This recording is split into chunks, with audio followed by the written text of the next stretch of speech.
Hello, my name is Spencer Turner. Today we will be discussing how music theory and some lexical terms can be compared very easily. When comparing music theory to lexical terms, it is easy to make the distinction between the two, but just as easy to see the similarities. The first term to study is phonology. Phonology is the study of sound systems, usually within a particular language or family of languages. In this aspect, the key of the song would be the best comparison. The key of the song is basically the sound the song follows throughout the song. It is why the song sounds the way it does and why it doesn't sound dissonant at times. Some artists write songs in weird keys so that the song will sound different. This comes together perfectly because much like key is how the music sounds, phonology is how the word sounds. In modern day songs, artists use chords to build how a certain part of the song sounds. When the artist adds more chords, it creates a chord progression. This progression usually repeats itself during most of the song. This can be compared to morphology because it is the process by which the words are formed or the word structure. Through this, the subcategories of morphology are morphemes, which is the individual sounds. This can be broken down into notes, which make up a chord. While there are both bound and free morphemes, there are also two kinds of notes, flat and sharp.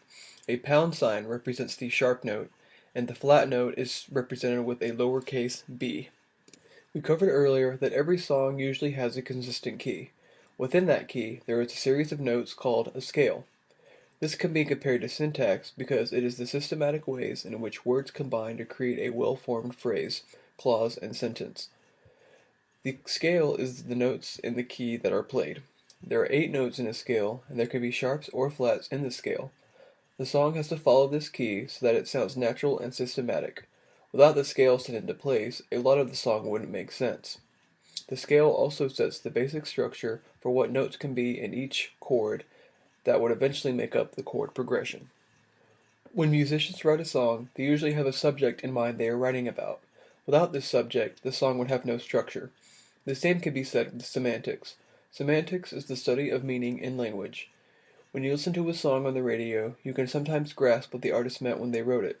It could be a love song or an angsty song. The meaning of the song usually sets how the song sounds, i.e., depressing, happy, angry, etc. Even songs without words can have a lot of meaning. Since artists are usually eccentric, the meaning can be left open to interpretation. When listening to just about any song today, the song is broken down into sections. The usual layout of the song is intro, verse, and chorus. Some artists may place more verses in the songs, but the chorus repeats it 2 to 3 times. Discourse could be similar to this because it is connected music above the song. Discourse is the connected text above the level of the sentence. Each section of the song could be considered an utterance, much like it is the basic unit of spoken discourse. The layout of a song is like an unspoken rule that musicians follow to write a song. The last type of lexical term I will be covering is style. Style can be one of two definitions.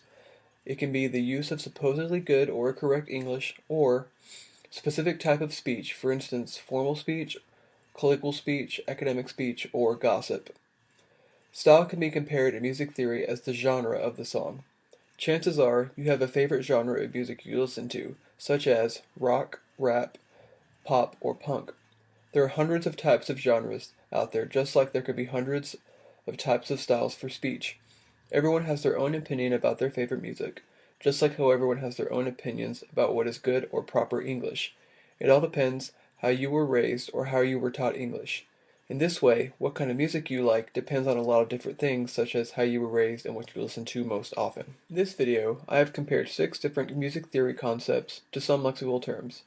I have compared phonology to key, morphology to chord structure, syntax to scales, semantics to the meaning of the song, discourse to the structure of the song, and style to genre.